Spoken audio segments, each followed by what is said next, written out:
Well, cancer can be a difficult and isolating battle, but a local organization strives to change that. Cancer Pathways provides support, education, and community to anyone facing cancer, whether it's before, during, or after a cancer experience. Holly is in the ARC Lounge this morning with the CEO of Cancer Pathways, Michelle Millman. Holly? Tyra, thanks so much. This is such a great organization. Michelle, thank you so much for being with us today. Thank you for having me. We're happy to have you. Before we dive into services and upcoming events, you were named CEO in November. Big congratulations to you on that. Thank you so much. What has it been like to take over this organization and make the switch you made? I have been involved with Cancer Pathways, formerly Gilda's Club Seattle, since '09 after I was diagnosed for a second time with cancer.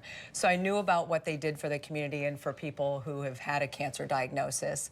I took part in their Surviving with Style fashion show in 2010 without any hair and rocked the runway, or so I thought. Sure you did. Anna Gottlieb, the founder and now my advisor, came to me when I got out of TV news and said, "Hey, how'd you like to take over?" And I said, "What?" And so here I am, and it's been absolutely remarkable. The people, the mission means so much to me, and just trying to help make sure, really the most basic form of this, make sure no one faces cancer alone. And you know what people have been through because you've lived it yourself. Tell us about the services that Cancer Pathways offers. Well, we do a number of things. One of the things, Holly, I want to tell you about is Camp Sparkle, which just got underway last week in Spokane, our second year in Spokane. But Camp Sparkle this summer is in its 20th year. Wow. And so Sparkle, because Gilda Radner, who it was originally Gilda's Club Seattle, Gilda Radner's dog was named Sparkle. So it's Camp Sparkle. And these are 5-day camps we do, Spokane, and then the rest are over here west of the Cascades, for kiddos who have been affected by a cancer diagnosis. And Holly, it can either be their own or that of a loved one, a sibling, a mom, a dad, an aunt, an uncle. So these camps, they are therapeutic, and they give kiddos that chance to learn that they're not alone. And the first day of camp, they can be kind of shy and think maybe their mom is the only one bald or their dad's the only one who just passed. You know, they've never met anyone going through the same thing. And by the end of camp, they just flourish, and it is therapeutic, as I mentioned, and they just come out the other side just so much stronger and realizing they're not alone.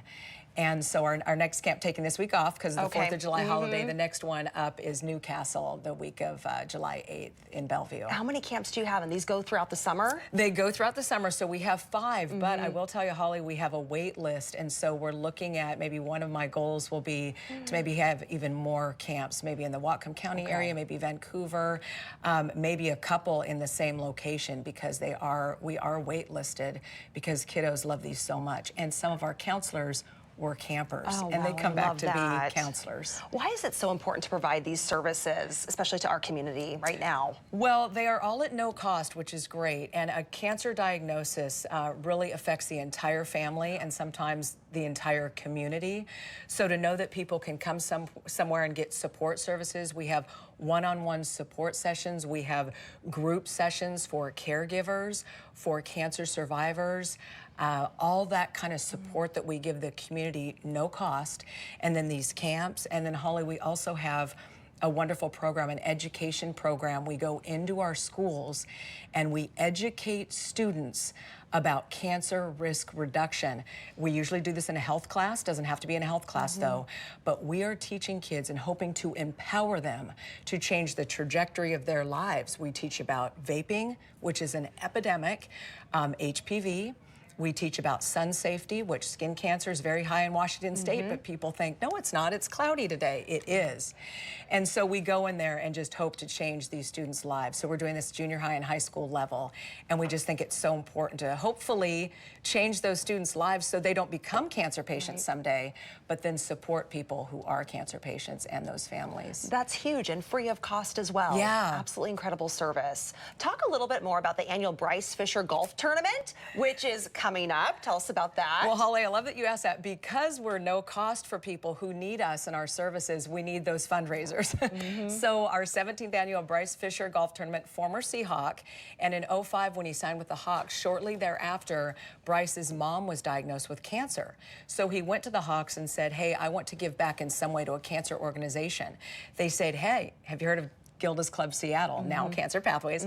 And so he became involved. There he is with our board president, Dave Rainey. So he became involved with Cancer Pathways and started this golf tournament, and this will be our 17th year. Wow. And Holly, we still need foursomes. It's from a week from this Friday. It's Friday, July 12th at Newcastle. So we're really excited. There Bryce is again. So there he is, big smile. That's great. And it's so great. And he's now a board member. So that's Perfect. wonderful. Yeah. Still sign up. Yep. Okay. Yep. Can still sign up. We got to talk about the Surviving with Style fashion show and gala, which this is the one you participated in, right? Back in the day a little bit. Tell us a little bit about this. What does that event celebrate? So, Holly, it celebrates cancer survivors. It is so wonderful. As I said, I modeled in that, did my best.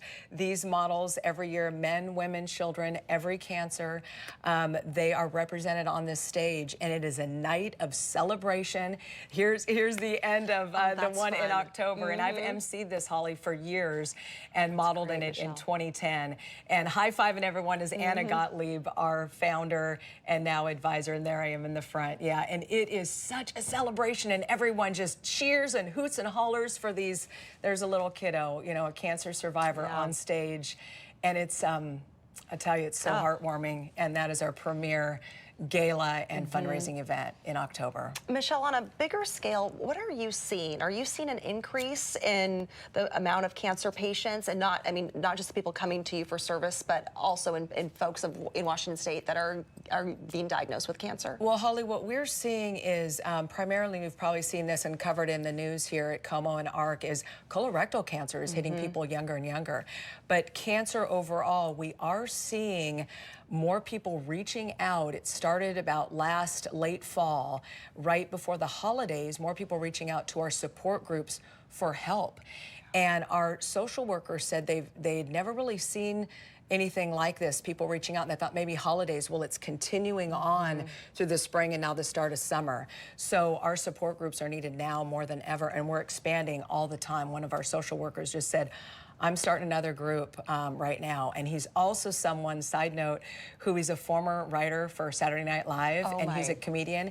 He is teaching people who were interested from his groups to do improv, and he's having classes on improv, and it's going to culminate in a big improv comedy show either this fall or next spring. So that's a first. Okay. And people want comedy. You know, it seems odd, but for me, laughter helped so much after my diagnosis. So it really did help. And so we're embracing that, and it's kind of going gangbusters. Yeah, laughter can be the best medicine, right, in a tough situation. His group is called Best Medicine. Best Medicine. That makes sense. Okay, well, we'll be checking in with you for more on that once that comes to fruition. I'd love you too. I'd love you too. Michelle, thank you so much for joining us. Thank you, Holly. It was great to be here. And we're excited that you're leading this organization too. Thank you. All right, Tyra, back to you. Yeah, Cancer Pathways is doing such great work, and I love the fun events, the fashion show, the golf tournament, way to make people still feel energetic and fabulous too, even while facing a diagnosis. Thanks, Holly.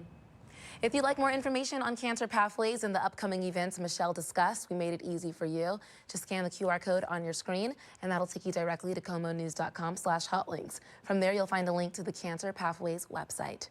A lot coming